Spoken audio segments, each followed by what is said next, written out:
builder, and defiant voice in media and politics. He was a man of great passion, integrity, and unparalleled courage.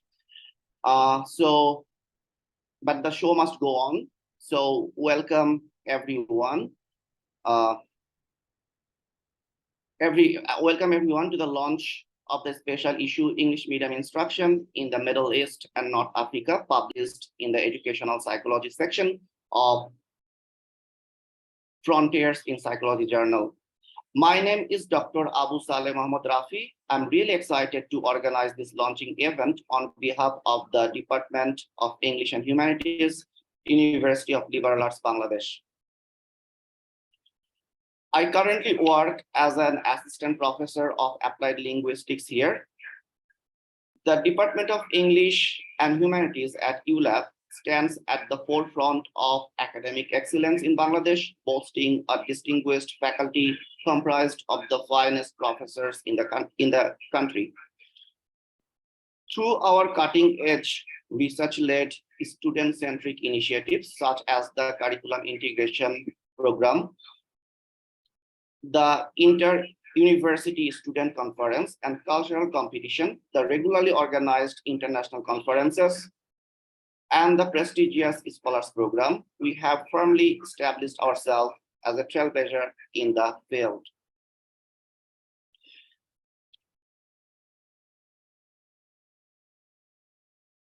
The launch event is just one of many initiatives of the department, and we are honored to have many distinguished guests at today's launch.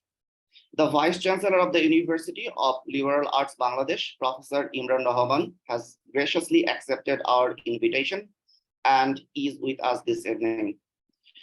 We are also honored to have Professor Shamshed Murtuza, Professor in the Department of English and Humanities, and Special Advisor, BOT, University of Liberal Arts Bangladesh. Joining us are the co-editors of the special issue, Tariq Elyas from King Abdulaziz University, but he will join us a bit later because of an emergency. We also have Dr. Cihat Atar from Sakarya University, Turkey. We have Samantha Curle from the University of Bath, United Kingdom. It was a privilege for me to work with these eminent international scholars on this special issue. We also have contributors from 3 of the 8 papers published in the special issue to disseminate their cutting-edge research findings. Last but not least, I'm pleased to inform you that the launch event will feature a discussion conducted by Professor Yasemin Bayyurt, a distinguished professor and a pioneering scholar of applied linguistics from Boaziçi University, Turkey. In addition to our esteemed faculty members, we are pleased to have Associate Professor Arifa Ghani Rahman, the head of the department, who will provide the vote of thanks. Just a few house rules before I invite the Vice Chancellor to offer the welcome address. This event is being recorded and aired live on ULAB's official Facebook page. It will last approximately an hour and 30 minutes. If you have any questions or comments, please join the Zoom chat during the presentation. We will also have a 10 minutes networking session at the end, during which our editors and contributors will respond to your questions from the chat box. So without further ado, I'd like to request Professor Imran Rahman, the Vice Chancellor of the University of Liberal Arts Bangladesh, to deliver the welcome address. Sir? Thank you very much, Dr. Rafi. I hope I can be heard. Yes, you are. I'm really delighted to be here at the launching of a special issue of this eminent journal called Frontiers in Psychology. And the special issue topic, I believe, is called English Medium Instruction in Middle East and North America. My greetings and felicitations to the editorial board, to some of the authors who are here, and also to Professor Yasemin, who will conduct the panel discussion. And I'm also happy to see Arifa, the head of the department there, and my cousin all the way from down under, from Australia, Mr. Amin Rahman. I think I could just tell you briefly about this university. ULAB is a non-profit private university which was established not so long ago in 2004, and it was set up to be ultimately a liberal arts university, which was quite a brave decision for founders, as the whole concept of liberal arts is pretty much unknown in Bangladesh, and they often confuse it with performing arts. But I'm so glad that the founders did choose to it, because now we are at the cusp of the 21st century, and everybody's talking about the importance of liberal arts in this new 21st century, and the traditional ways of teaching are really not producing the goods as far as Bangladesh is concerned. ULAB has not too many departments, of which the Department of English and Humanities is one of the best departments, actually, I would say, at ULAB, and also department of note within the country. And excuse me. We are also very keen to internationalize our teaching and research as much as possible. And this is a wonderful opportunity and avenue to further that internationalization agenda that we have, collaborations. We have 4 or 5 research centers, which are also, I'm happy to say, doing collaborative international research using international grants that we have received through competitive bidding. As a marker of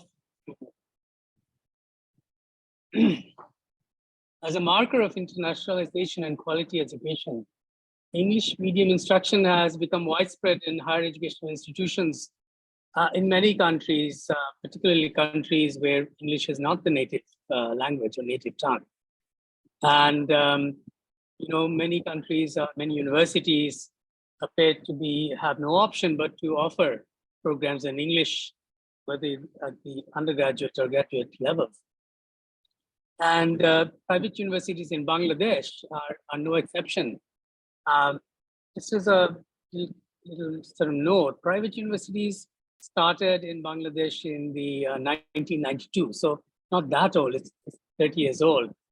And before that, the country only had public government-funded universities.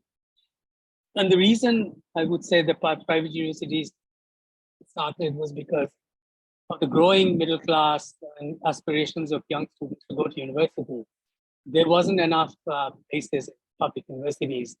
And in the 80s, even in the early 90s, a lot of Bangladeshi students left the country to join universities in neighboring India and other places. So nobody could guess that private universities would be such a runaway success. I say that because it's not funded by the government. It's primarily based on student fees, and compared to the state universities, which are essentially free, being financed by taxpayers' money. So, in these 30 years, the student ratio between public and private universities are actually probably 60% to 40% in favor of private universities, which is a great vote of confidence by the parents of our children.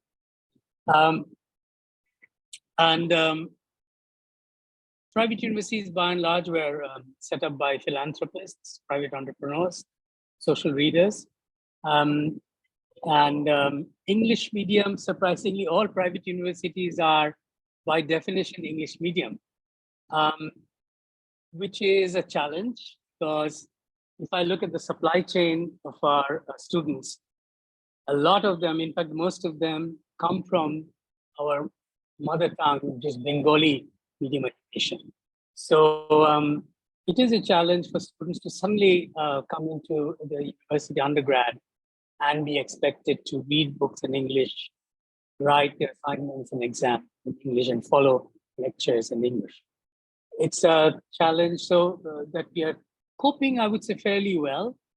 And it will only help us if the schools and colleges prepare the students going into university with a better grounding in English and critical thinking and all the other skills that we look forward to in our incoming students. Bangladesh has a history. I don't know how many of you know that Bangladesh is probably the only country in the world which became independent on the basis of a language.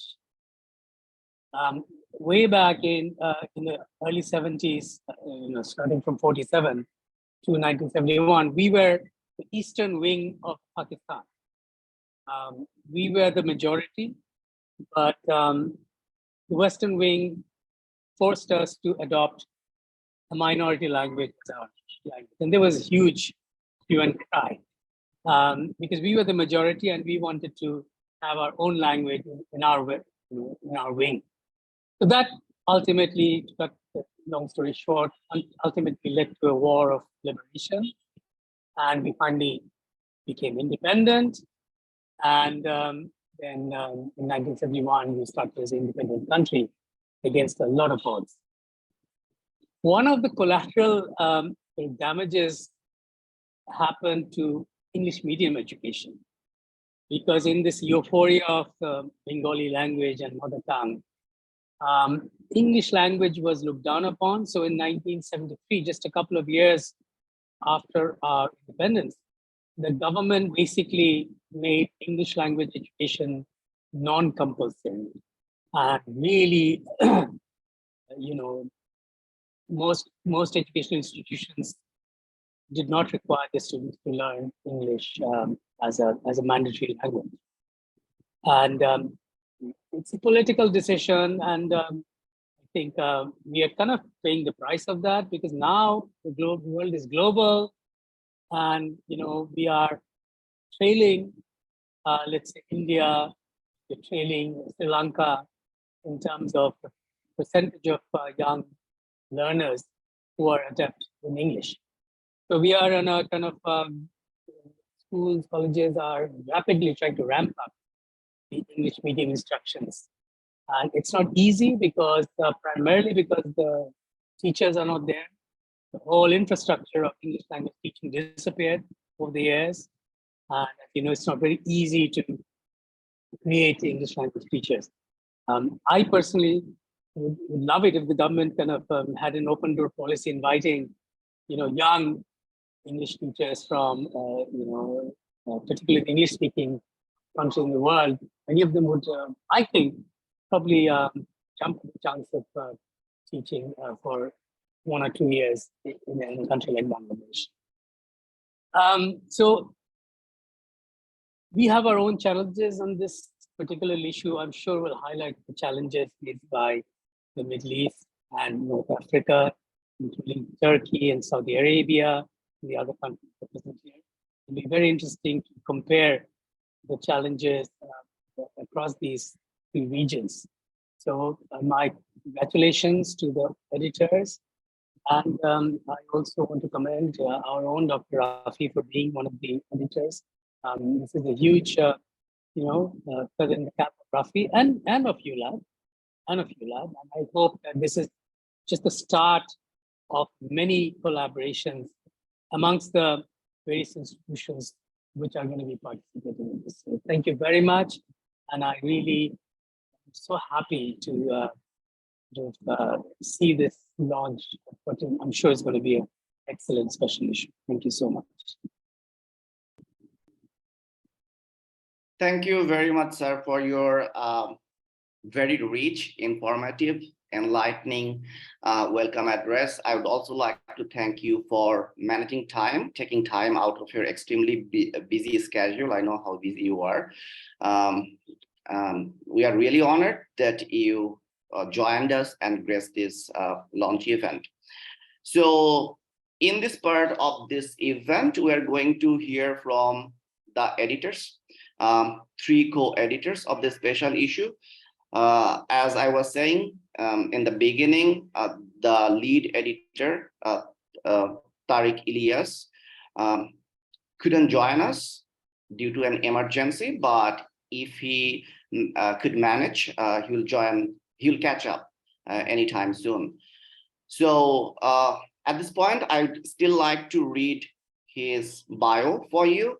Professor Tariq Elyas is a full tenured professor of applied linguistics at King Abdulaziz University, Saudi Arabia. Professor Elyas's areas of interest include global English, teacher identity, policy reform, the media, and female studies in the Middle East. His research papers have appeared in top-tier research journals such as the British Journal of Middle Eastern Studies, Digest of Middle East Studies, Contemporary Review of the Middle East, Journal of Neurolinguistics, Cambridge Journal of Education, and ELT Journal. Professor Elyas has been awarded the Bundy Prize for English Verse, Australia, Traveling Writing Fellowship, USA, Chevening Scholarship, UK, EU GCC Relation Project Award, Belgium, Postdoctoral Summer Research, and many more. Professor Elyas has guest edited 4 special issues. His latest book is an edited volume entitled Research-Based Trends in Language Teaching and Learning in Saudi Arabia. Professor Elyas has worked in numerous educational posts in Australia, in the UK, in the US, and Saudi Arabia. Currently, Professor Elyas has been assigned as an associate editor for the Wiley Encyclopedia of World Englishes, as well as the tourism section of Routledge Resources Online English in the Real World. Professor Elyas has been the top cited researcher in Saudi Arabia in the fields of applied linguistics and education since 2014. So personally, Elyas is a very good friend of mine and a long-time cheering buddy. He has been inspiring me since the day I started my PhD at James Cook University. It's a regret that he couldn't join us right away, but he was supposed to discuss the aim of this special issue. So our next speaker is Professor Dr. Cihat Atar. I'll read his brief bio. Associate Professor Dr. Cihat Atar earned his BA degree from Boaziçi University and his MA and PhD degrees from the University of Newcastle upon Tyne in the UK in the field of English language teaching and applied linguistics. He's currently a faculty member in English language teaching department at Sakarya University, Turkey. He's also the head of Sakarya University Foreign Languages Applications and Research Center. His main research interests include sociolinguistic ELT textbook evaluation, teaching English to learners with special needs, technology for ELT, and conversation analysis. So I'd like to request Cihat to discuss the rationale for our special issue. Hello, everybody, and thank you, Rafi, for introducing me. So unfortunately, Tariq is not here. So basically, I have, I think, a few minutes. So I would like to talk about the rationale about this special issue. And maybe I can share my screen for a few slides. Sure.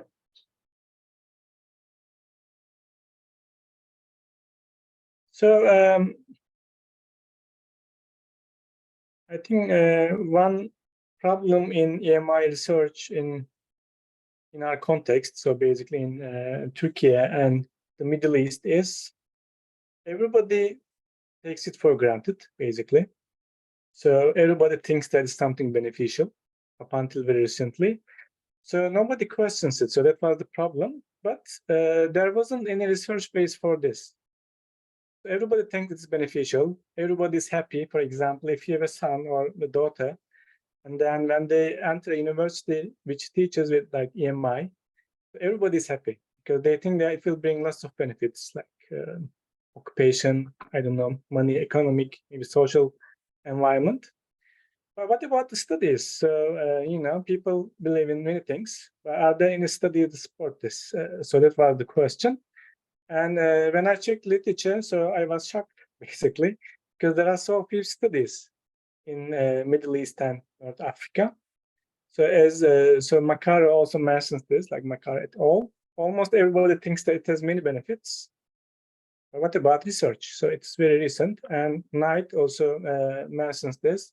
There's a taking for granted, omnipresent and omnicompetent nature. So that is, I mean, in developing countries, so when you teach in English or when it's an EMI program, so people think they will be successful, they will be able to follow, you know, all the literature, all the developments, all the technology. But of course, as you know, researchers in the field of English language teaching and teacher training, we know that it's not that straightforward, basically. So recently, for example, Karakash and Bayyurt, so they mentioned that we need to see the stakeholders. So we always think about prospects, okay? But what about the stakeholders? So what do lecturers think about this? Do they think that EMI is all good? What about students? Do they have any problems? What about, I don't know, employers? So are they happy with the students who graduated from EMI schools? So we need real evidence, empirical evidence from the, let's say, real world to support and to see basically what are the issues. So there is a lack of research on the nature of EMI. So that was the rationale, basically. So I did a very basic search on Web of Science, and the keyword is EMI, according to country and geography, and this is the result. So basically, the Middle East and North African countries, I mean, they have very few studies on EMI. So that's the number, basically. And also, interestingly, the number of studies on Web of Science is very few indeed, like around 1,000. I think this is very few for such a big area. Like, so there are thousands of universities in the world, but there is only 1,000 study on Web of Science. So we see, for example, Turkey, 45 studies, okay, Morocco, and unfortunately, for example, Saudi Arabia, only 10 studies. As you see, there are so few studies, Qatar 9. And where is Iran, for example? I don't see Iran, Syria, Iraq, okay, Libya, Algeria. There are so few studies, unfortunately. So that is the rationale. As we see in this database, Web of Science as well, so there is a lack of studies, especially qualified research on EMI in Middle East and North Africa. And as I said, basically, we need to do research. In this sense, I think that this spatial issue was very timely. We weren't able to publish many studies, unfortunately, okay, because I think we were very busy with handling the studies. In this sense, I think we published only 8 studies, 7 of which were articles, I guess. But still, I think this is a significant contribution to the field. So that was the rationale, basically. We need to undertake studies. So as I said, for example, when somebody, I mean, attends an EMI university, and they ask, so is it in English or not? So when you say it's in English, everybody says, wow, it's great. For example, I am studying medicine in English, okay? But the problem is, I mean, the basic problem is, so do they understand the lectures? So even this aspect is a very big problem. And I know this because I studied in an EMI program as well. And I studied English language teaching. And I have some friends from, for example, the Department of Psychology. And I used to have higher marks than them in psychology courses. And I was, basically joking about this. And I said, so why don't you have high grades? And they said, so if only I understood, I would do, but I cannot understand anything. So they said, because there are so many different terminologies. Psychology is full of terms and stuff, abstract things. So that was the point. So as you see, it's not my field, but I could get scores higher than that. I think it shows something. So basically, EMI maybe, for example, I don't know, threatening their pedagogical gains, maybe. Okay, so what about these kind of problems?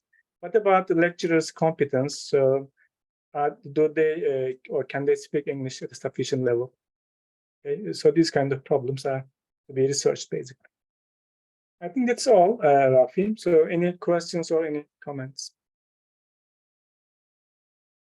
Thank you very much, Cihat. I can relate to what you said, like English medium instruction implementation in content area subjects. I also found in my research, like there is a subject called Bangladeshi political history taught in a particular university, private university in Bangladesh. And since they have English medium instruction, assessment, classroom instruction of that subject, Bangladeshi political history, carried out in English language, and students were kind of like, this subject has literally nothing to do with English, but why are we teaching or learning the subject in English? So it was quite interesting, actually.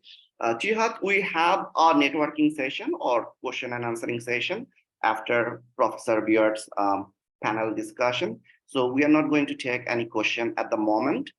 Our next speaker is Professor Dr. Samantha Curle. Before I request Samantha to deliver a speech on the aim of the special issue, I'd just like to read her brief bio.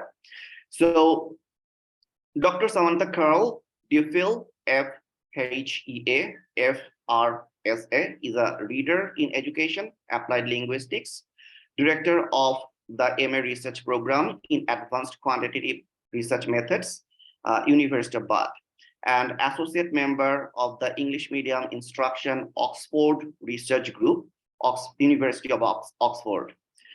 Her research interest lies in factors affecting academic achievements in English medium instruction in higher education. She has published 4 edited books on English medium instruction. Her EMI-related research has been published in journals such as Language Teaching, Applied Linguistics Review, Studies in Higher Education, Journal of Engineering Education, Journal for the Psychology of Language Teaching, Journal of English for Academic Purposes, Language Teaching Research, and International Journal of Bilingual Education and Bilingualism. Samantha, over to you. Thank you very much, Rafi. Good morning, good evening, good afternoon, esteemed colleagues and guests, wherever you are streaming in from. First of all, I'd like to express my deepest condolences for your great loss at the University of the Liberal Arts in Bangladesh, and also express my profound thanks to the Department of English and Humanities for hosting this launch event. Your support has been invaluable in bringing this vision of our special issue to life. So thanks to everybody online who's joining us today for this launch of our special issue. For the benefit of the audience, I will cover quickly what Professor Elyas should have covered in terms of the aims of the special issue, so you have a sort of broader overview of the aim of the special issue. And then I'll also cover the process of how this special issue developed in its conceptualization and how we brought it to fruition. So the aim of the special issue is to provide a comprehensive scholarly examination of the role, impacts, and challenges of English medium instruction in higher education settings, particularly within this MENA region, as Cihat said, very under-researched area. And I think the special issue demonstrates from the number of articles we were able to publish that there is a lack of research actually going on in this field. So it brought together empirical as well as theoretical articles tackling diverse aspects of EMI, from pedagogic strategies to sociolinguistic implications. So what does that mean for a society if we're using English to teach academic subjects through English at the university level? The special issue seeks to generate new insights and offer practical recommendations for educators, policymakers, and academic institutions.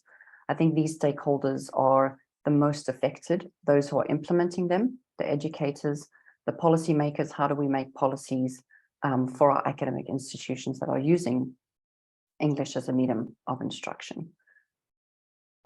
Ultimately, the special issue aims to contribute to a deeper, more nuanced understanding of EMI in this particular MENA context, and serves as a catalyst for future research and policy dialogues. And that was one of the main aims, is to start the conversation to see what research is being done, what future research needs to be conducted in this area, and how we can have real implications of our research in the real world in terms of pedagogic, how we're actually teaching through EMI, and also the policies.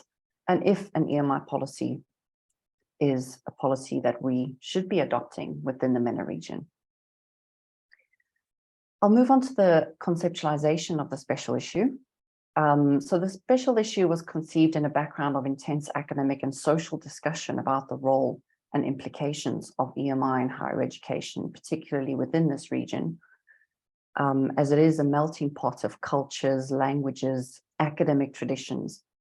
And so we saw a gap in the literature here, and thought that the special issue would serve as a portal for academics within the region to contribute to the EMI literature. We had a call for papers, which we disseminated widely to academic networks, social media platforms, and different journals. And the response was very positive. We got lots of scholars from diverse geographical locations and academic disciplines that expressed their interest. And this really demonstrates how EMI is affecting countries across the world, and it is of global relevance at the moment. So all the papers went through a rigorous peer review process. And even though we had lots of submissions, we could only meet the high standards of Frontiers of Psychology's academic rigor by publishing 8 of those research articles, which tackle different facets of EMI within the region. Some of these subjects included the utilization of translation theory in teaching through EMI, because dealing with a language which is not the first language of either the students or the higher education lecturer, we're trying to figure out what's the best way of implementing English medium instruction. Is it fully English only policy? Is that appropriate for all contexts? Can we somehow use some form of translation and incorporating some of the first language? And how does that affect students' success in mastering the academic content that they're learning? Some of the studies looked at attitudes towards English medium instruction within the region, as well as the sociolinguistic ramifications of English hegemony.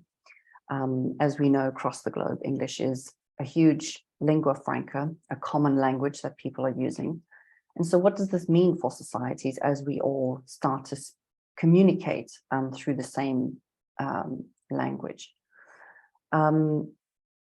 So one of the key goals of the special issue was to spark debate and generate insights that could influence policy and practice. So we ensured that all of the papers included were going beyond simply diagnosing issues, but giving insights and actionable practical recommendations for educational stakeholders within the MENA region. And that would have implications and an impact for other regions also adopting EMI across the globe. As everybody has mentioned today, the special issue was a collaborative endeavor, and it would not have been possible without the tireless effort of our review panel. Everybody involved in that, both at the journal and the kind peer reviewers who reviewed the journal articles, gave us their great insights and meticulously critiqued each submission. So we'd like to express our gratitude to them. As well as I personally would like to extend my gratitude to Tariq, Cihat, and Rafi. It was amazing experience working with you all, amazing academics who've been huge pillars of support throughout this project. And it's been very exciting to work on this with you. So I express my gratitude to you all. So the question then is, what next for EMI in the MENA region? The special issue is certainly not the end point.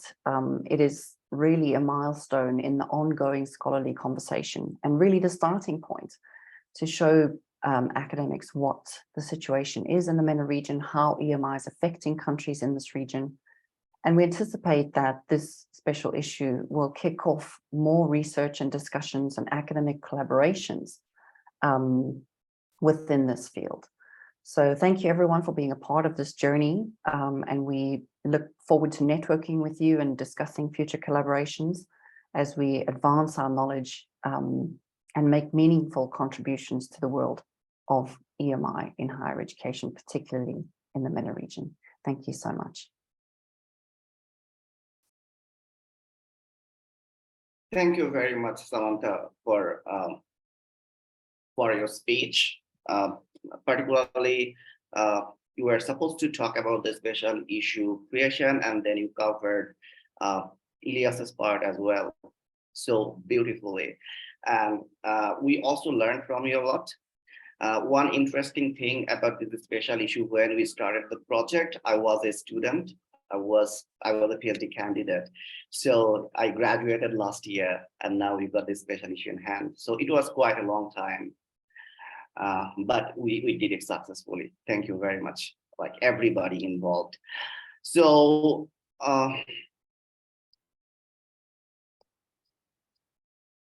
this section of the event will focus on the major takeaways from the contributors. We'll be joined by authors from 3 of the 8 papers included in the special issue. 2 of them sent video presentation, and 1 is virtually present with us. So we are going to start with a video presentation first. I'm going to share my screen.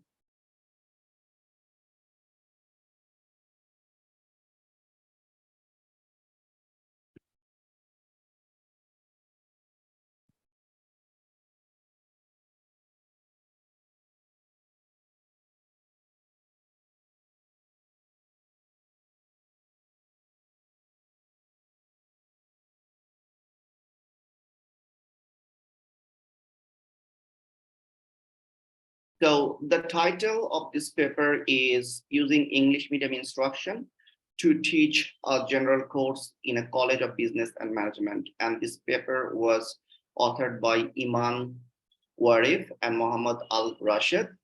They belong to Islamic University, Riyadh, Saudi Arabia. Please let me know if you can watch and listen to the video. Yes, hi everyone. I'm Dr. Elyas from Saudi Arabia. Is it good to go? Yes. All right. I'll continue then.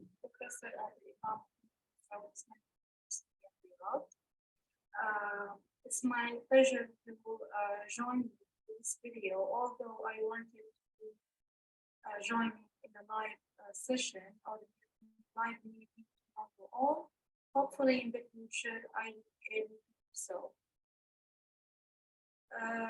Actually, I've been asked to give an overview of one of my research, especially the one that I have published in Frontiers. However, I wanted to talk about, I felt that there's something else which is more important that I should tell or inform you about regarding the advancement of using technology in Saudi Arabia, especially in the educational sector. Now, since the pandemic, the Ministry of Education actually spent lots of effort and also assigned a huge budget to initiate the use of technology in education. That was in all levels, starting from primary school up to universities. Now, regarding schools, because before the pandemic, there was only traditional way to reduce teaching. So no technology was involved rather than just normal projectors or any smart boards in classes. So teachers as well as students weren't prepared enough to be using online LMS systems.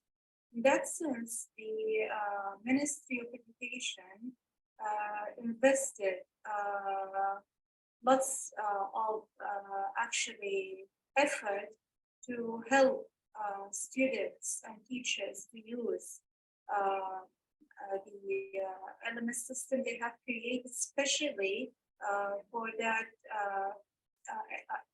era of pandemic.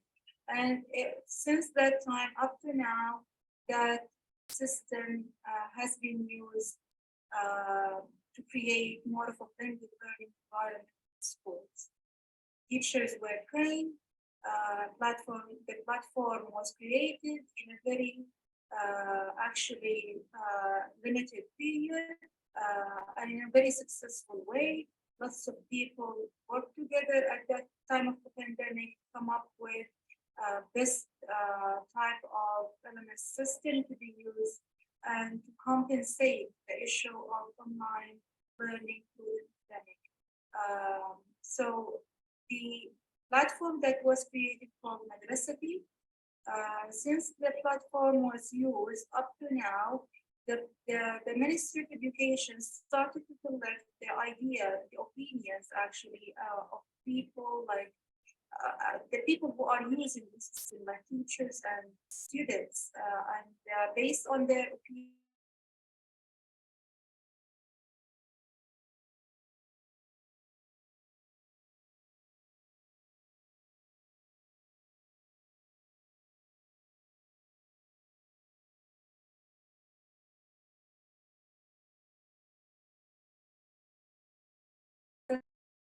Ability to come over the issue of having distance learning in short period, come over the issue of distance learning in a short period of time, come up with a very successful solution that is working up to now to change more of blended learning. Actually, I'm specialized in using technology in language teaching, and I'm amazed with the technological enhancement the Ministry of Education is actually working on, and I'm so proud of the level that we have reached up to now.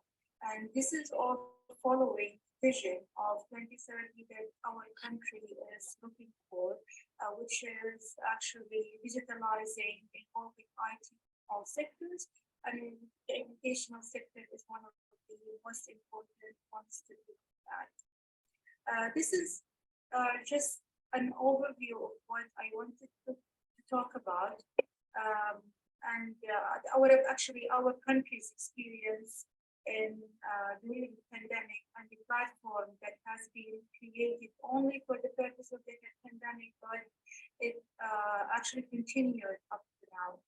I wish this actually experience, positive experience, can be globalized and other countries can benefit from it.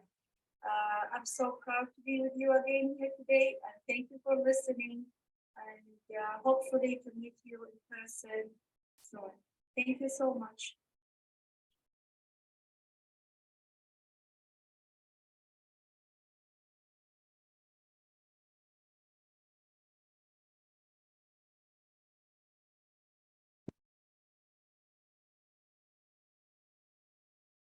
So the next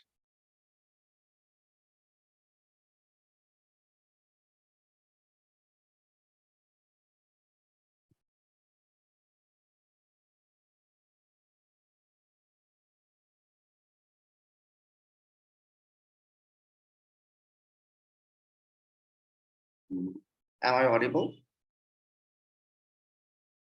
Yes. Yes.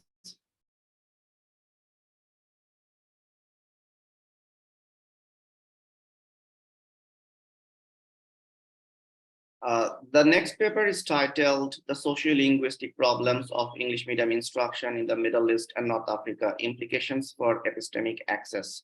And this paper is authored by Barrington Zolani. I think Barrington is with us today. So Barrington is from the University of Limpopo, Sovanga, South Africa.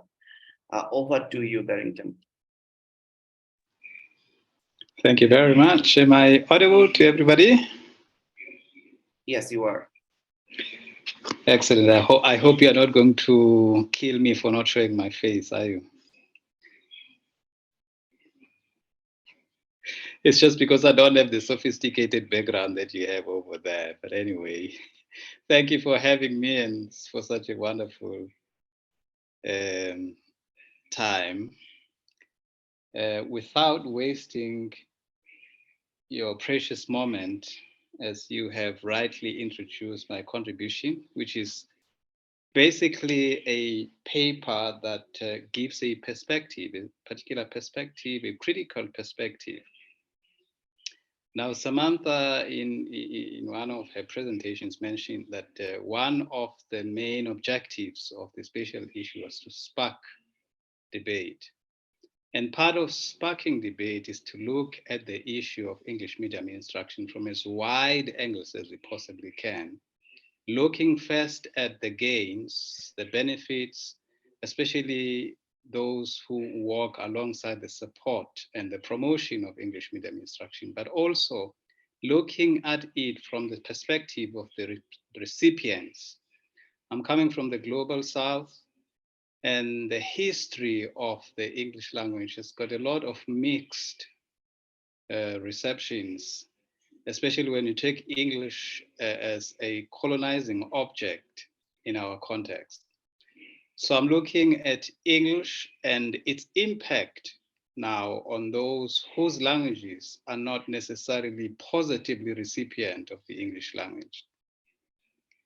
So I am then bringing that perspective through this paper.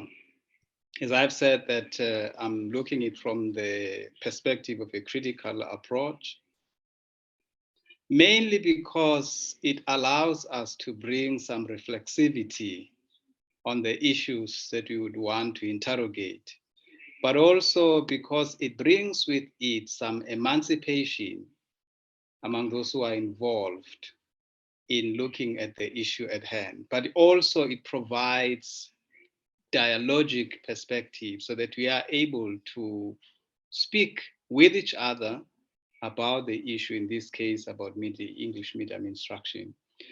But at the same time, it also brings the perspective of change.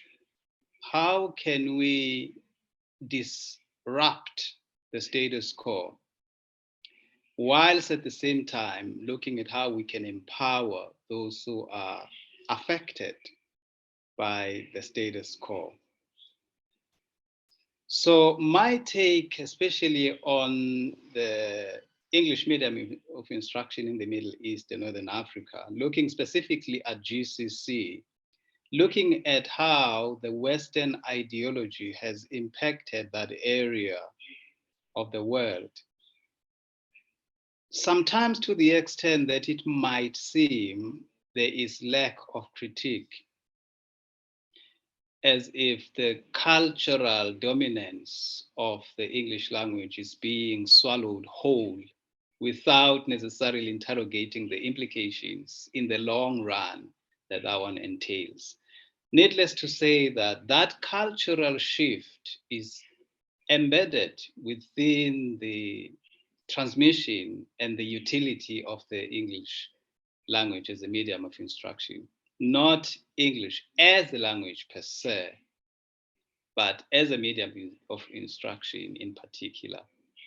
Now, in the North Africa as well, the presence of the English language has come with its colonial legacy, like all other European languages that are present there, the French, among others, which created a certain class of elites within that region. But that also, I now bring in some of the experiences that come from the eastern and the southern parts of Africa that have also gone through more or less the similar route of being swept almost,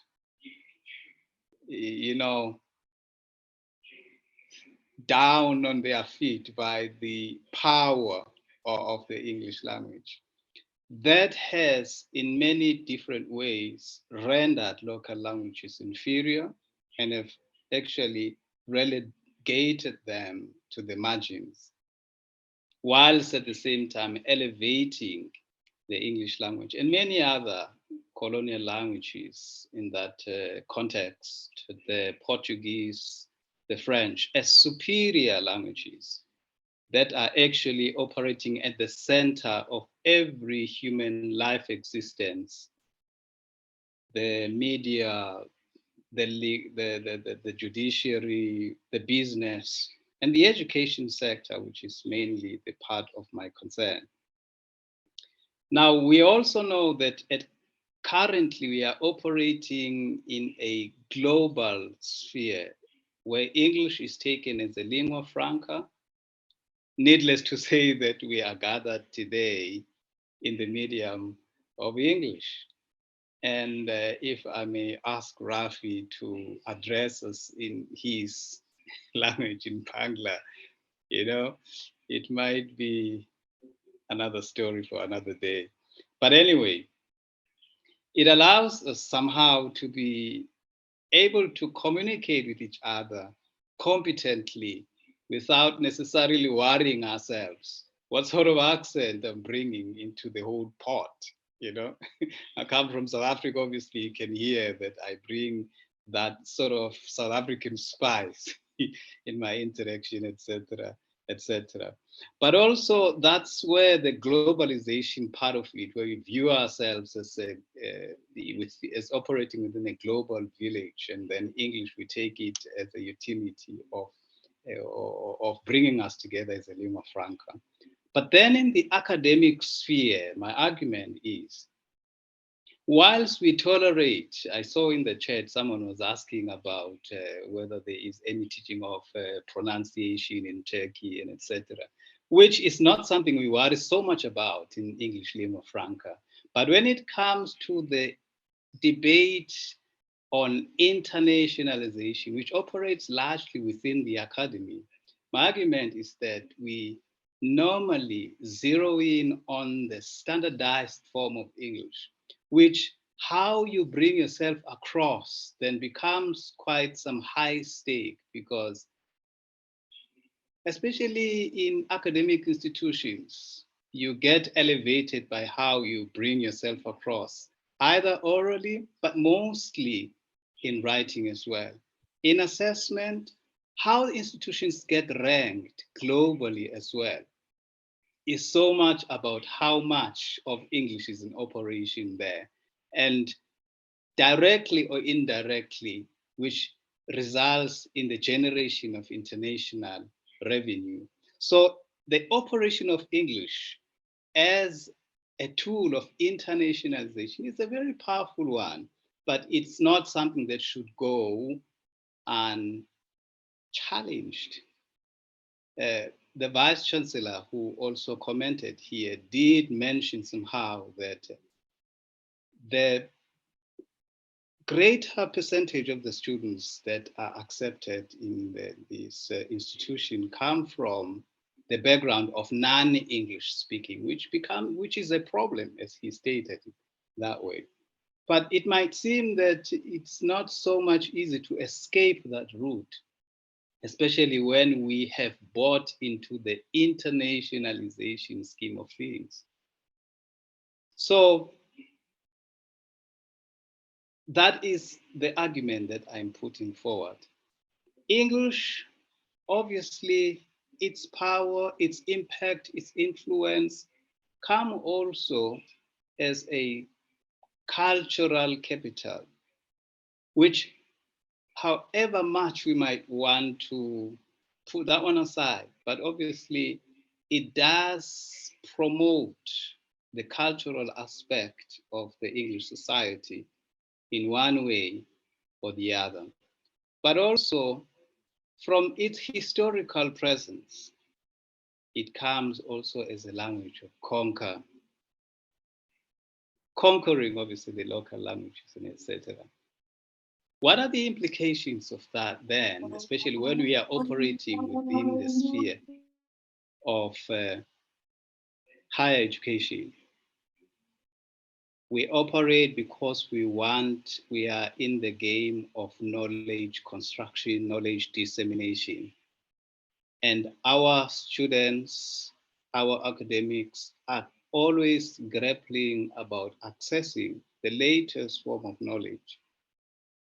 Now, when it is wrapped in the English language, without being critical of that, how many are we closing them out in accessing that knowledge when we don't acknowledge that they do not have so much legitimate access into the English language?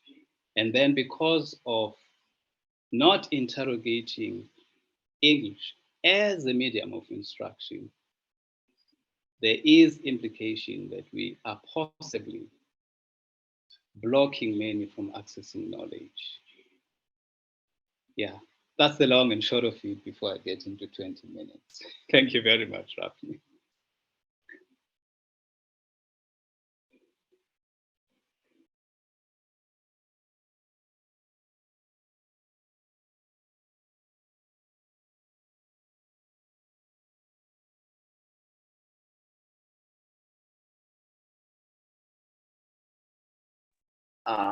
Thank you very much, Barrington, for such an interesting discussion on your paper.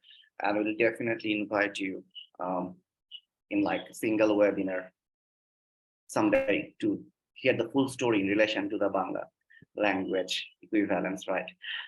At this point, we have a video presentation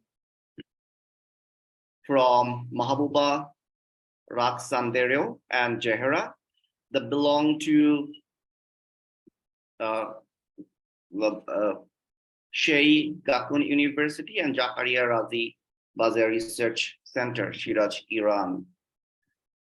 I had a personal chat conversation with Mahabuba, and she is currently attending a conference in the UK, but she sent us this video, so I'll share my screen again.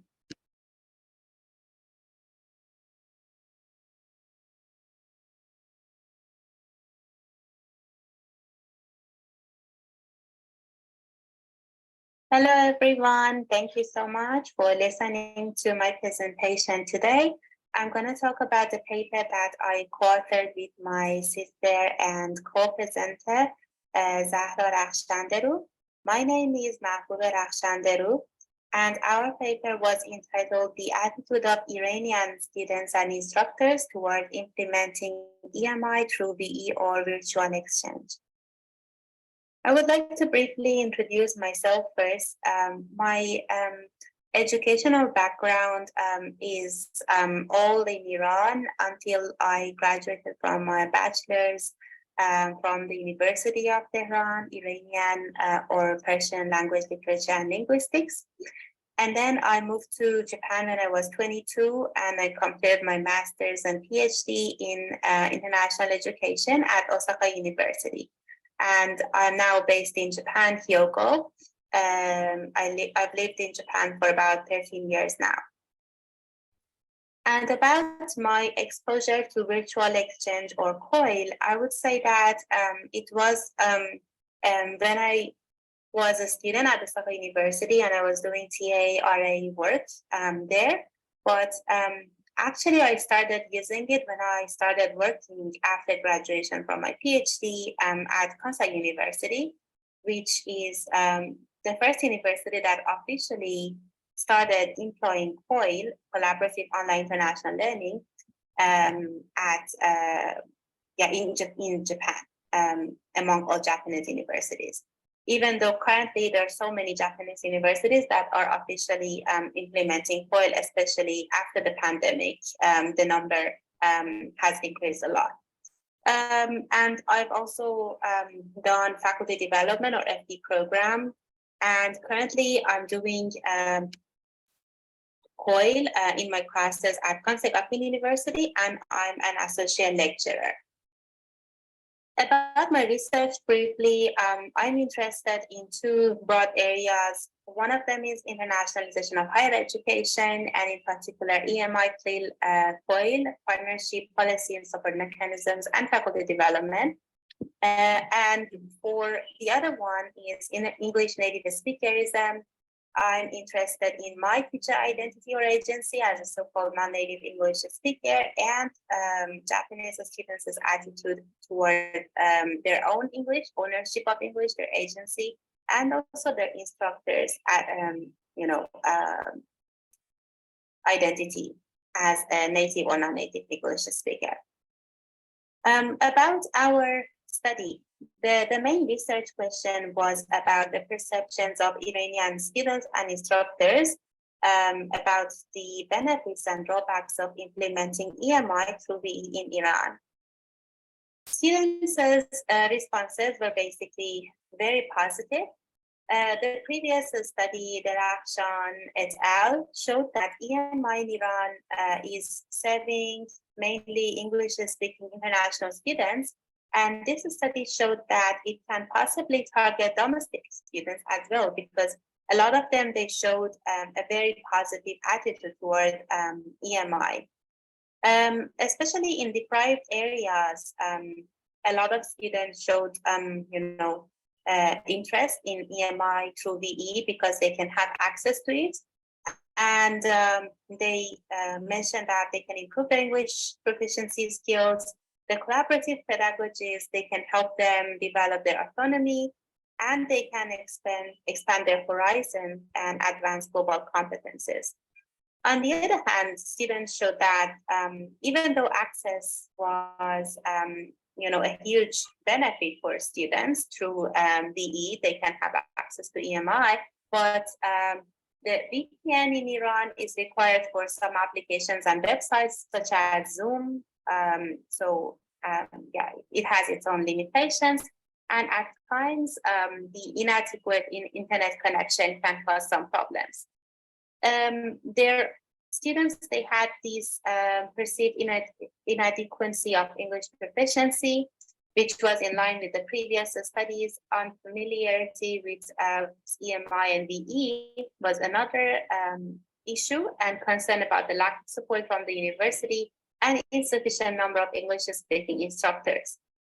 And instructors, they basically were more negative about the idea of VE-based EMI because of the lack of linguistic readiness of students and or themselves, in line with the previous literature. However, they mentioned that this would be a great opportunity to learn in academic English and would be beneficial for students' future jobs. And also they can provide English-speaking instructors virtually.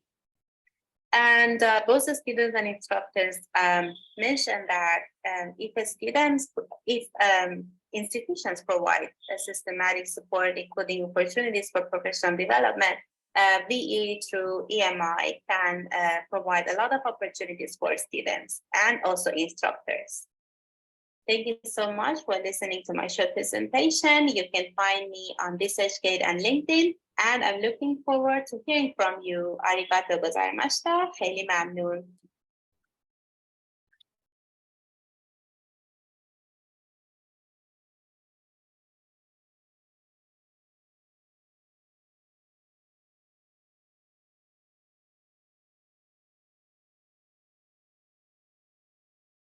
So these were the takeaways from 3 of the 8 papers included in the SI. I hope you found the results, findings, and discussions relatable and interesting, relatable to your own context.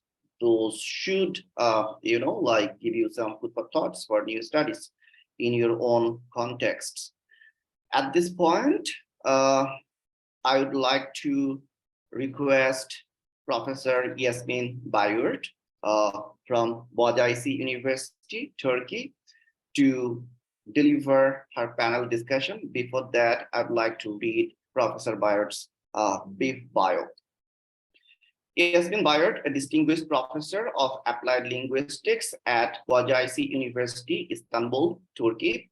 She is a pioneering researcher in ELF awareness within English language teaching. With support from institutions like TÜBİTAK, her impactful work centers on English as a medium of instruction in higher education. Her influence extends to multidisciplinary literacies, ELF awareness in ELT, and multilingualism. Notable in journals, for example, Journal of English for Academic Purposes, World Englishes, and international edited books. Professor Bayyurt also edited or co-edited significant works, including Current Perspectives on Pedagogy for English as a Lingua Franca, De Gruyter, 2015, Bloomsbury World Englishes, Volume 3, Pedagogies, Bloomsbury 2021, and the forthcoming English as a Lingua Franca in the Language Classroom, Applying Theory to ELT Practice, Routledge 2024. Professor Bayyrt's lasting impact on English medium instruction research and linguistics reflects her unwavering dedication to shaping the field through innovative scholarship. Professor Bayyurt, the floor is yours. Thank you very much for this thought-provoking meeting and launch event. I didn't know what to do, by the way, when you said panel discussion. So I listened very carefully to each presenter and everybody's talk. And in general, I would like to make some comments in relation to our context and actually the context that were presented. But before I start, I would like to express my condolences to your faculty member, and I would like to thank you and your department for inviting me to be part of this event. And I would like to say that I learned a lot from the people, especially the editors of this special issue initially, and things that I had in my mind with some questions became much clearer from the way the people who contributed to this special issue problematized EMI. It also confirmed my concerns about how EMI should be researched and what the contribution of EMI research should be on the future of the field.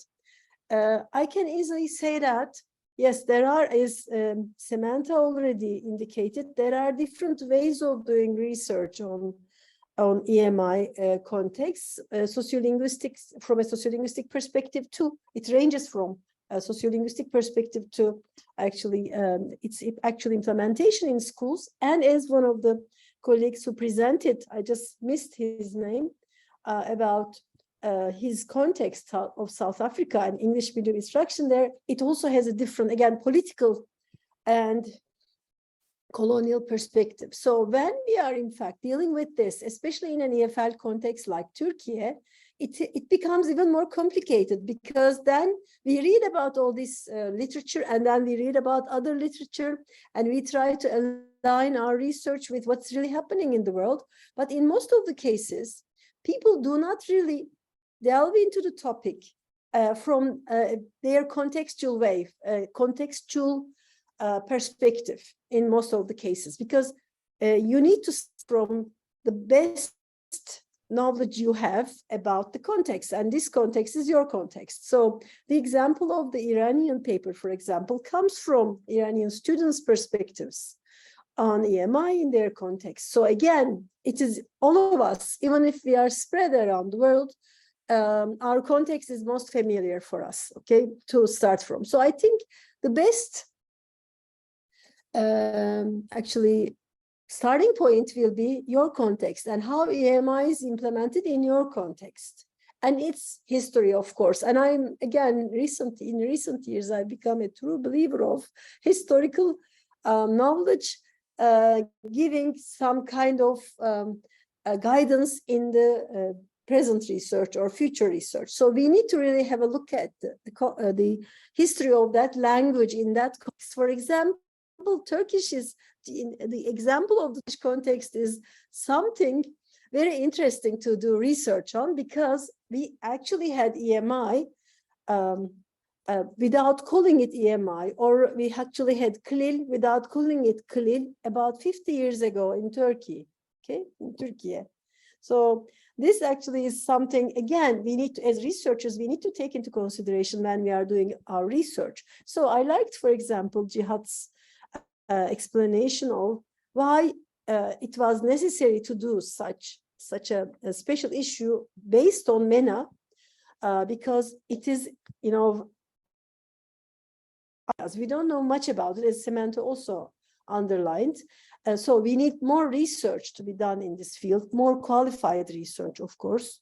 And such initiatives as Oxford Research Study Group on EMI is a really good initiation, starting from a traditionally inner circle country in Kashrivian terms, but we need more initiations from non-native speaking contexts, like the one you have here, like from in the leadership of scholars from Bangladesh, Saudi Arabia, and Turkey. Okay, so I think in this case, in this sense, this is a great initiative, and having an experienced, you know, researchers like Samantha in your group is also doubling the value of this issue, in my opinion.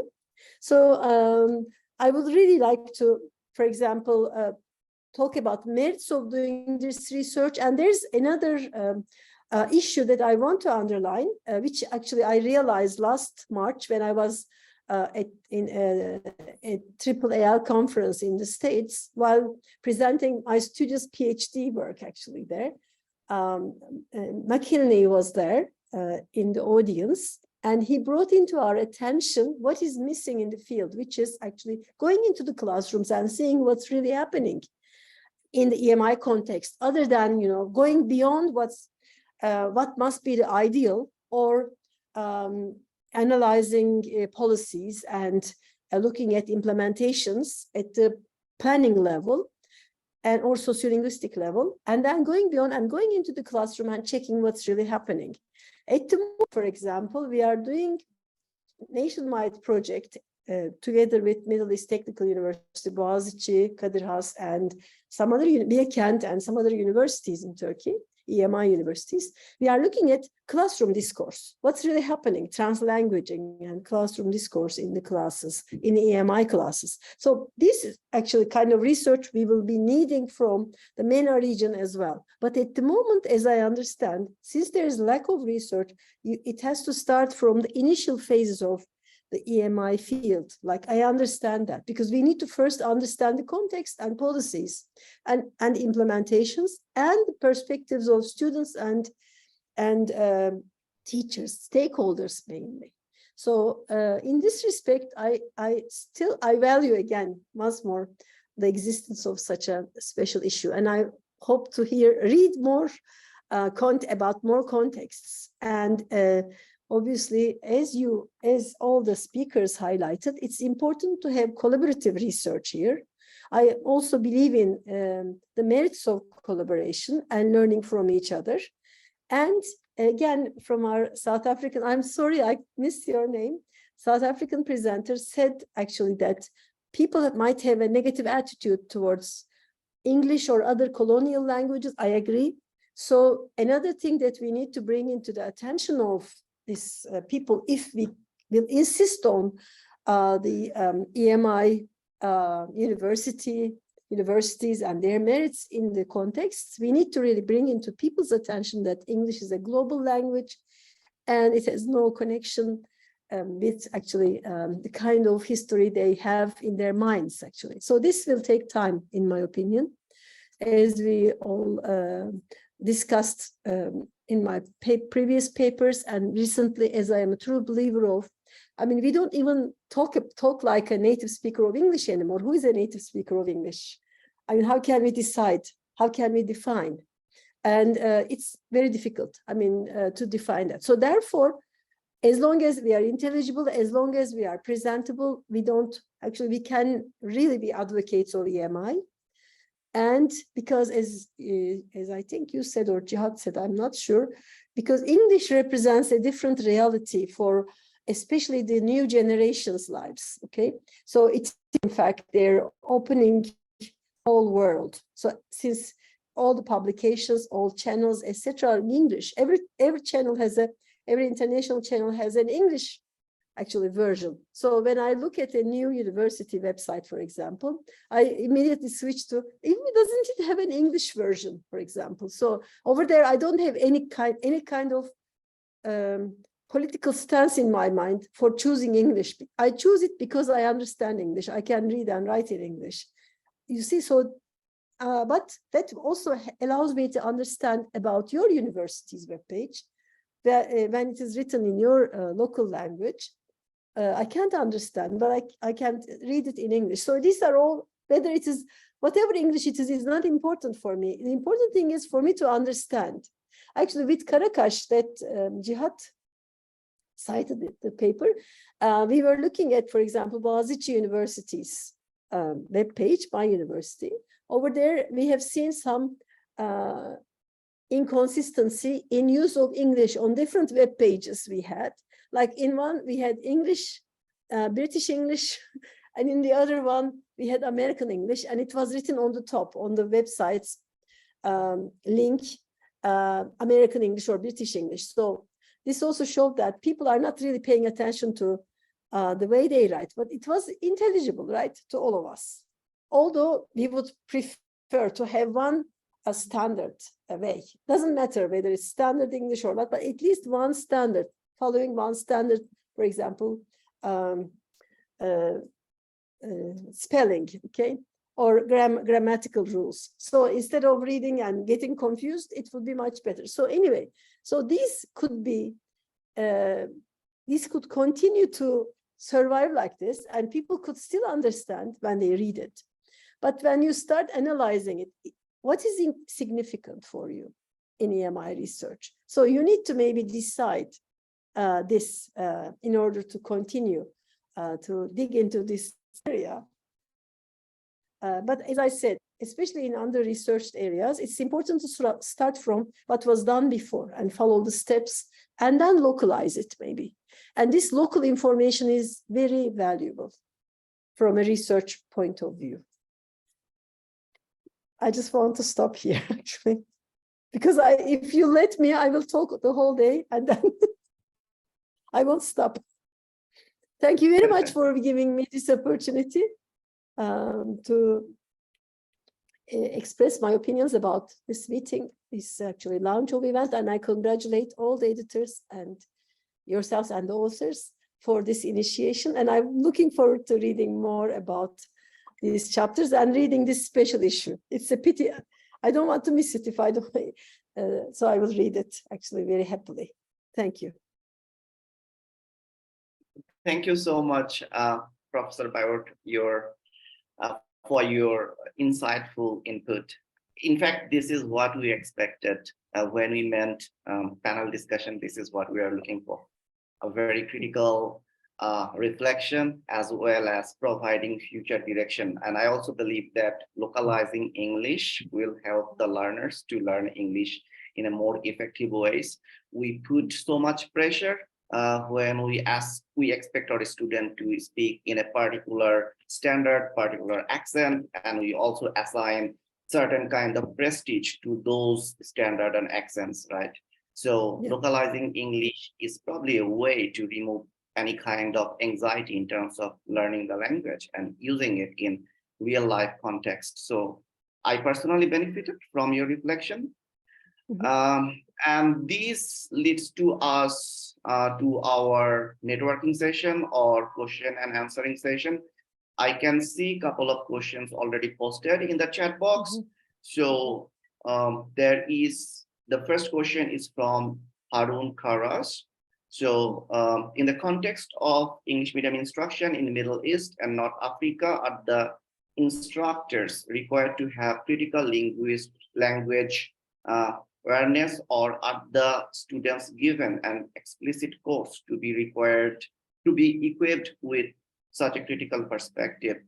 Cihat, Samantha, do you like to take the question? Professor Bayyurt, you can also share your reflection. Maybe if Cihat wants to go first. Okay, so maybe, yeah, that's fine, Hocam. And I think, so is the kind of descriptive question, I mean, like, are they given or not? So is it trying to understand the descriptive case, or is it like, should they have this? Maybe, Harun, can you clarify it? Do you mean, for example, should instructors have critical language awareness, or are you asking if they are given this kind of educational training? I think it sounds like descriptive, but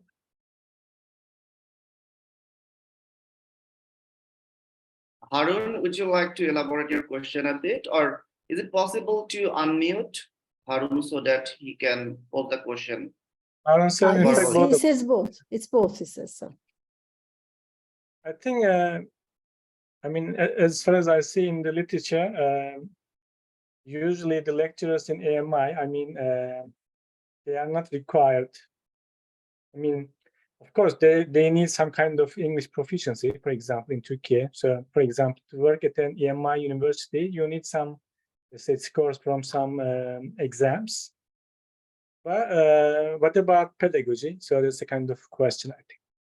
For example, in Yasemin Hocam's university, so they need certain level of English, but do they need a certificate on, for example, pedagogy of teaching? Usually, as far as I know, no, right? So, No. for example, you study engineering, and for example, if you studied in the UK or US, so basically, if you know English, so it means you can be a lecturer. But of course, you know, knowing the language and using it in a way that they can understand the lecture is something kind of something significant, and we see this in the studies. So students complain about it a lot. So teachers, for example, cannot adapt their language according to the students, or their English language proficiency is sometimes very low. So this is a kind of problem. And that's a good question, Aaron, because yeah, these are the questions in the literature. So how can we ensure that, for example, they use language pedagogically, for example? Oh, okay, I want to add to Cihat, if you are finished what you've said. Yes, teachers should have critical language awareness, and especially non-native English teachers should be aware of the fact that English is a global language, like I have actually talked about in my lots of my recent publications. And while we are doing this project, actually, we come across teachers. I mean, we obviously couldn't collect data from those instructors who felt uncomfortable with their English to record their sessions, but with those instructors whose English was Italian accented or Turkish accented, they didn't care about it. What they were interested in was teaching content. And then their concern was little about English. And over there, for example, we looked at how they coped with some problems they came across during their lectures. And it was amazing to find out, for example, in one session, an Italian instructor who doesn't speak Turkish at all, who's just arrived in Turkey a couple of years ago, who's still learning and doesn't have enough Turkish to talk in the classroom, academic subjects. And he, did this. Okay, now he's lecturing in the class, and a new concept comes up. And then the instructor turns to the students and says, "Do you know this?" They say no. And then he turns to the class and says, "Okay, now somebody who knows it, please say it in Turkish." And then when we did during our, interview with the instructor, we asked him, "Why did you do this if you don't understand Turkish?" And he said, "It's okay, no problem. The important thing is for the student to understand the concept." And then he continued teaching after he made sure they understood. So in a way, this is actually being critical about language, and he allows kind of translanguaging in the classroom. So there's more than what we see actually in EMI implementation. So I think that's a very good starting point, what Cihat just. When you go more into detail, you'll see this critical language awareness. Teachers, and of course students as well, will make them successful actually in terms of the EMI implementation. So I just wanted to add this because that's actually a very good example, aligns with your question. Yeah, that's all I would say. Thank you. Thank you very much, Yasemin and Cihat. Samantha, do you like to add something to this question? I think all the bases have been covered. But when we talk about criticality in EMI, I think, you know, branching off from this question, we could talk about critical thinking. And I think this is definitely something that not only, you know, do students in higher education across the globe need to be equipped with, but even within the UK, you know, these kind of academic soft skills that students are expected to already know at the higher education level, to think critically, write critically. So that would just be a comment that I think this is definitely something that we need to explicitly teach students, a skill that we need to explicitly teach them how to think critically and also how to write critically, whether that's in their first language or through English as a medium of instruction. Maybe I can mention one last thing. So Rafi and I submitted the paper, so it's not, I mean, genuinely in my context, but you know, Yasemin just said, so sometimes, you know, translanguaging, depending on their criticality, so whether they see English as a kind of, you know, international language or just seeing it as a kind of target makes a difference. So sometimes they take English, I mean, as the goal, basically. But, you know, so they don't have the ELF perspective, English learning perspective. And we focused on this a bit like English-only policy. So unfortunately, for example, in my context in Turkey, so basically our English language teachers, so they focus on the language itself more than seeing it as a kind of, it as a tool of communication. So for example, we have this typical Turkish teacher, so who keeps interrupting students for grammatical mistakes or pronunciation mistakes, or who keeps resisting the use of L1, and they sacrifice pedagogical gains. So that was the focus of our study. So we tried to identify some cases in which resistance of translanguaging led to failure. So basically, sometimes the task failed. So we use lots of sources like lesson plans, I mean, the teachers' reflections and stuff. And we showed that basically, due to this English-only, let's say, policy, they led to lots of pedagogical failures. So something interesting. So in this case, basically, we should train our teachers, I mean, English language teachers or EMI teachers, in a way that they understand the ELF perspective. So English is not the goal. It is only a tool. So maybe as Yasemin said, so we don't care if you speak perfectly or not, especially in an EMI context. So your goal is not to teach English. So they should be aware of, I think, this understanding. So that's very critical.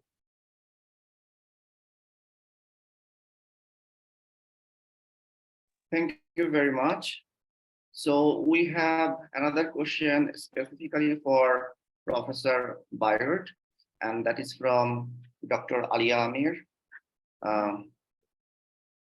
So the question is, first of all, thank you very much for all the panel participants for their contributions, and thank you very much for bringing in critical reflection to this topic.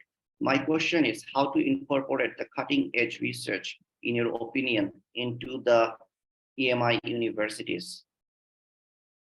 I can't understand the question that much, but I will try to answer it as I understand, because I think this is, I am actually referring to, when trying to answer this question, I'm referring to what I've done in the EMI context. I mean, as we have already mentioned, you can approach it from different perspectives, of course. From a sociolinguistic perspective, you analyze EMI differently.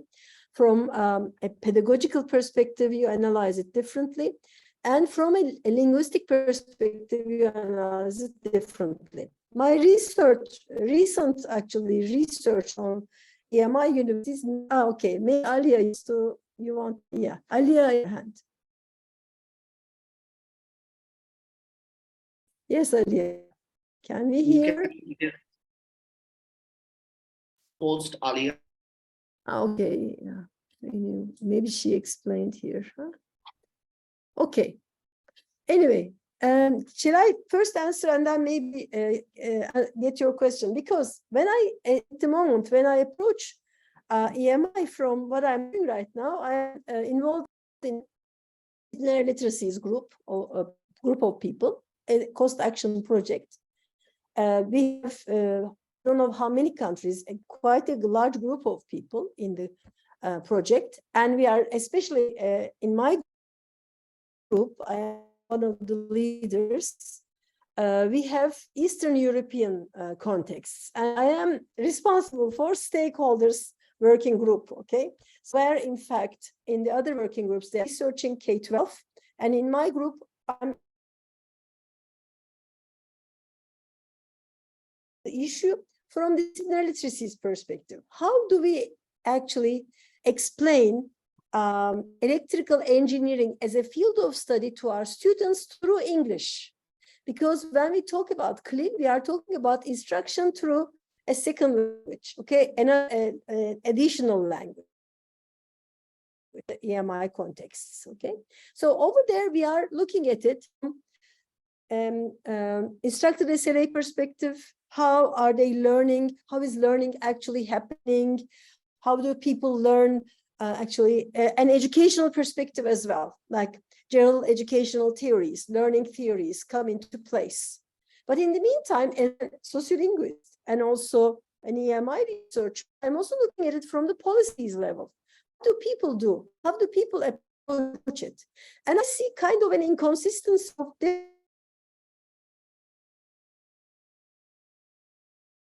represented. EMI is university level, CLIL is K-12 level, okay? So this is a clear distinction in the Turkish context. But let's say in Poland, when they say, if I'm not mistaken, Poland or Slovakia, when they say EMI, they are actually talking about CLIL, okay?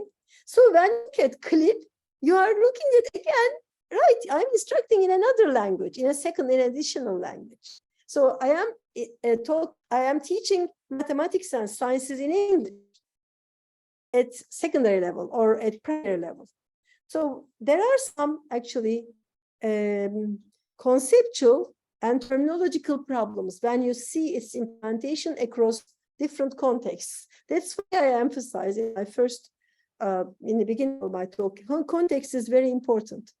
So I would say, in order to do an EMI research, which I find quite interdisciplinary, and you can approach it from different perspectives, different disciplinary perspectives. I think it depends on your purposes of research. What do you want to really investigate? What do you want to find out? And when I said in the under research,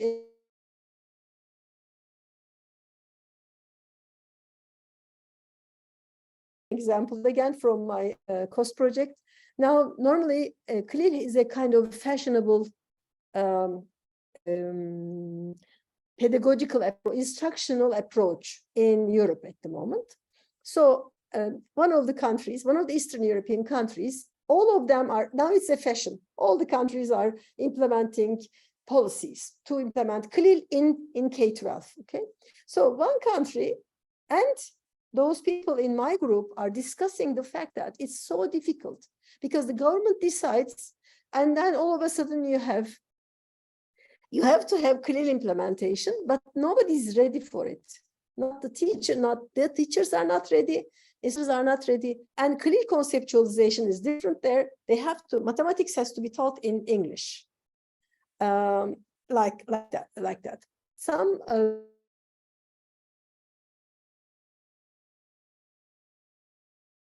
out soon in a book that I co-edited with Elyas. And the instructors over there said that it was overnight policy decision. And the next day we were, without any materials. You see, material evaluation, material development is another area. We don't have any materials to teach in English, mathematics in English. And when we asked, what do you do then? What they are doing is they are taking their, mathematics content in Hungarian and translating, maybe, Samantha, maybe you mentioned it, translation stories, translating it into English, and then teaching it. It's very interesting. It's a mess, they said. We don't know what to do. So there are so many dimensions, I think, and your research purposes, research aims, and research questions are very important in shaping your EMI research. I hope I answered your question. That's how I understood it, Alia. Thank you. Alia wanted to say something, actually. Can we give her a chance to speak, or it's not possible? I don't want to disrupt it. Alia, please. Yes, I think now I have the power to speak as well. Yes. As my been unmuted.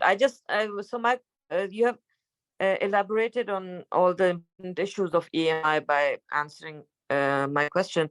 The only part that I was also interested in was like how to incorporate the cutting edge research about EMI or English language teaching into the EMI universities. Like there is some research, I understand there isn't much research in the MENA region, but still research that is there, how to bring in our own teaching, actually. I don't have a ready-made answer to your question, actually. What we are, as I said, what we are doing is like trying to first develop an understanding of what the context is. And I'm actually following my research. I can talk about my research better in this sense. My research, I'm following what's being done and what is happening. And I don't find, for example, some research on quality, or like maybe as Cihat mentioned it, EMI instructors lack of knowledge of how to teach, like lack of pedagogical knowledge and so on. But we have such great instructors. My area of study was physics when I was an undergraduate student. So I had great instructors who didn't have any pedagogical training, for example. So I think the number of EMI universities increased, the number of EMI instructors increased. Maybe we need to start need to explore this new definitions of EMI to be an EMI instructor. But in some cases, like Boaziçi, you can't really convince people to go to some kind of training to teach in English, because they are there. They have been trained to teach in English throughout their lives, and it would be very difficult to convince them otherwise. And all of these things, I mean, are important. Of course, we should benefit from the cutting edge research in shaping our own research projects. And this is what we do. I mean, do you have a specific example in your mind?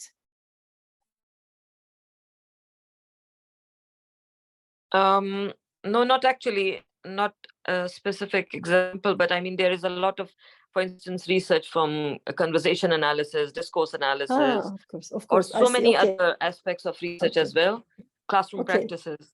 Yeah, that's what we are doing in this project by recording classroom sessions and having protocols actually to talk about what's really happened. Yeah, that's, of course, you can benefit from such other areas. Yeah, and this is what is missing, as I said in my discussion as well, in EMI research. But as I said, there has to be a point. And anyway, pedagogical training, conversation analysis, you should use, of course, the but that's why it's interdisciplinary. We have in our research group, for example, conversation analysis, discourse analysts who are analyzing the data, and we are looking at it from a policy perspective or translanguaging, sociolinguistic, and they are looking at it from conversation analytic features perspective. So yeah.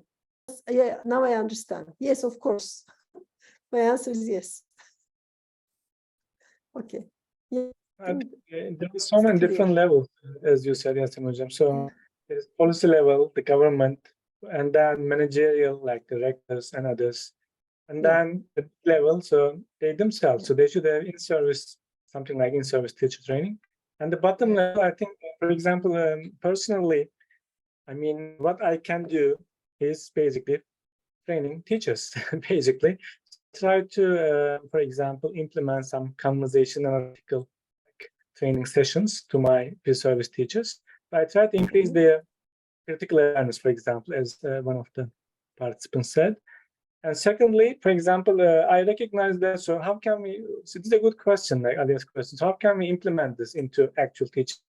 And I recognize that, so there's not much being done on materials, for example.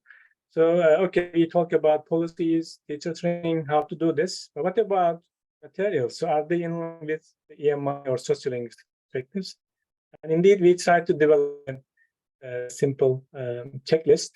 And indeed, we undertook a study with Elyas. So we checked the books in Sweden. So are they in line with the sociolinguistic and also perspective, for example? So we try to check this and we make some suggestions, and sometimes this is recognized. So this year, for example, I don't know if it's related to the studies. So they invited me to a panel in Ministry of National Education to analyze the books. And there were some academicians and some teachers. So it was a good chance for me. So I tried to basically incorporate. So I made comments about the sociolinguistic aspects. It's usually missing in our case, in most of the cases. So we can sometimes have these kind of chances, like we can train future teachers so that they have this critical awareness. We can talk about materials, and somehow we may have the chance to analyze real books. For example, in Turkey, in state books, state schools, the government distributes the books. So it means the books reach millions of students. So if you make a change on the materials, so it can have a kind of stable effect on probably less EMI perspective maybe.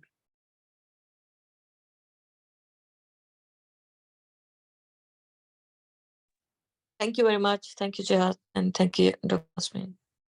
Thank you. Thank you very much. So we have an interesting question from Radia. I'll jump on the question first. So would concepts such as linguistic imperialism and colonization work differently for the learners of previous colonies and of learners of other parts of the world in terms of implementation of EMI? Also, EMI in any way have the potential to disregard the value of the first language of the learners of certain countries. So is EMI promulgating the colonial effect and devaluing local languages?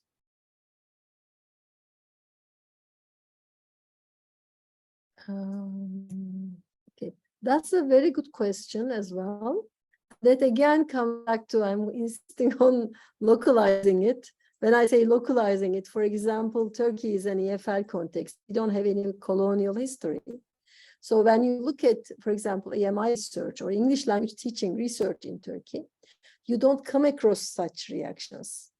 Maybe cultural reactions, is I think Radia over here says, okay, but, and somebody else I think mentioned, like because English represents the language of the West, and for especially countries, Muslim countries, it also represents Christianity and so on. So cultural values come into play there, and then that could, be again creating. So the thing, I am an advocate of English as a lingua franca awareness in ELT, okay, English language teaching, and in our approach, English should be stripped off from its cultural values or any religious values it has.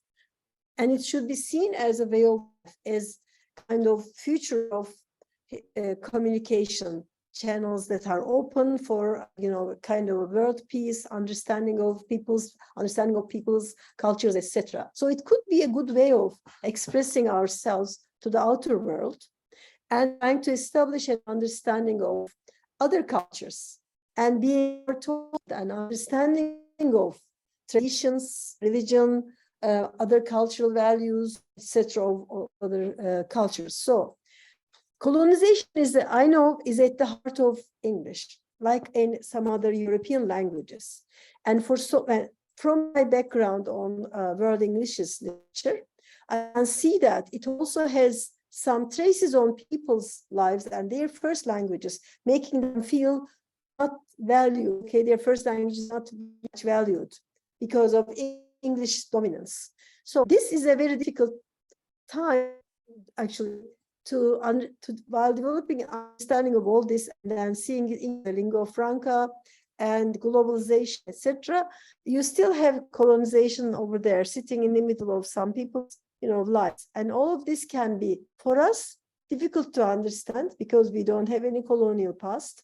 But for those people who lived through it, is difficult to cope with. While I am here professing that English is a kind of a neutral language, no culture, no blah blah, etc.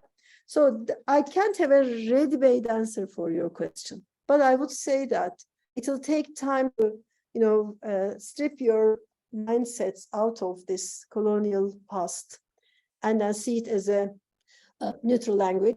And I would say I had a chapter in my World English volume on languages, Bloomsbury World English volume, and there's one chapter written by Kanwanga Malu. From the United States, but he's from Africa, and in his chapter he talks exactly about this issue that you asked now, and he talks about dominance of English in their education system, EMI. Although they have changed their policies, English is at the heart of it. It has an elitist. Somebody mentioned it. I think our South African presentation mentioned it. They have elitist ideas. And then people, in fact, don't like the idea. But it is because of this colonial past. They can't really easily strip themselves of this EMI. English having a high prestigious language of education in their context. So I would say it's a very difficult times for us, especially those who are not coming from colonial background, to understand what's going on, because there are lots of applications, and it is very important for us to see where the research is located, what the people are really talking about, and developing an understanding of your conceptualization of these concepts. So I think this is a difficult question and not easy to answer. And yes, you are right, but from a different literature, I think. Yes. That's all I Thank you can very say. much, Yasemin. I think Professor Shamsul can on this issue. One more thing I want to say, Abu. Of course, EMI wouldn't make any first languages feel not valued, okay? EMI respects all languages equally. And there is, of course, translanguaging effect, shouldn't forget, because all the languages represent students' linguistic repertoires, which are very valuable in your classroom. Yeah, okay, that's all. We are kind of running behind our estimated time. So I'll take on questions, and I would also admit if the responses are short. So the next question is, I found it personally very intriguing. To what extent the English language can be localized when it is still pregnant with Christian metaphors, and also the length of time it requires to be localized? Samantha, do you like to take it? Yes, absolutely. It's interesting. Professor talks about stripping a language of its culture, religion, and all the history. That would be great. But I think language, culture, traditions, religion, values, they're embedded in our language. And so I feel like that's a great idea. I'm just not sure how it's going to work. So this question relates to that, I think. I'd like to take it to a different sphere. And I'd actually like us all to be using our own languages, but through technology being able to communicate. This idea that we have to have a lingua franca, a language we all must learn, we all must master. I mean, it might be a controversial view, but I think that technology needs to be pushed further so that we can learn through a language through which we feel comfortable. It's not imposed on us by policy or global trends or university rankings. And I think a lot of this would strip away that need to, impose a certain language on people who don't speak that language as a first language. So I don't know if that's a controversial answer, but I think that would be, for me, bringing in technology and not imposing a language would solve this issue, because I don't think there's any way that we can strip English of its culture, of its history, of its background, similar to any other language. No matter how vastly it's used across the world, Spanish, Tamil, the number of speakers of these languages, I think that would be quite difficult to do. So I think, until then, yes, we need to deal with a lingua franca, but that's sort of my take on it. Thank you. Thank you very much. Just a clarification. I didn't mean strip English off. Of course, history, etc. It makes it rich. But the idea in our minds to see it as a language for communication is important. Of course, you can't. But English is different. That should be understood. It's not like Turkish or French that's being learned. Yeah. So that's why actually. Mm-hmm. So there is only one more question that I can take. That question is, in the present context of translanguaging thriving amazingly, where's the future of EMI in non-Anglophone countries like Bangladesh? I think I should answer this question. We have EMI policy, but in terms of implementation, I can tell you that there is a disconnect. I will just share a link of one of my articles.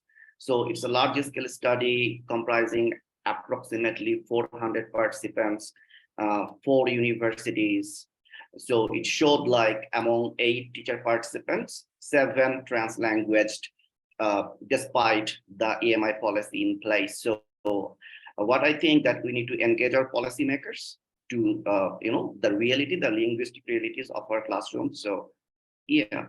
And for more detailed response, you can definitely read the article, write to me. And for any question, you can definitely write to the editors and Professor Bayyurt as well. They would be happy to answer your question in greater depth and length. So now we have Professor Shamshad Murtuza with us.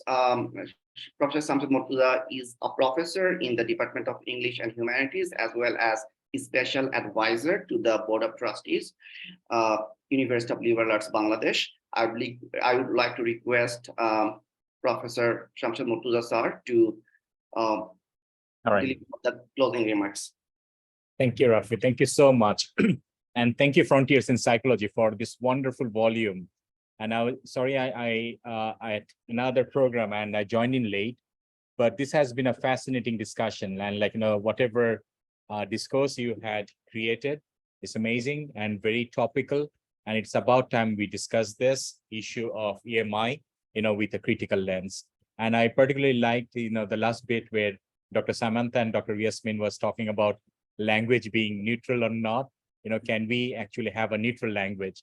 Because when apply the critical lens, you're actually, and from the discussion, whatever I have gathered, like, you talked about policy issues, you talked about politics, and you talked about ideologies. So these are the three components of EMI that you have touched on, and I appreciate your points of view.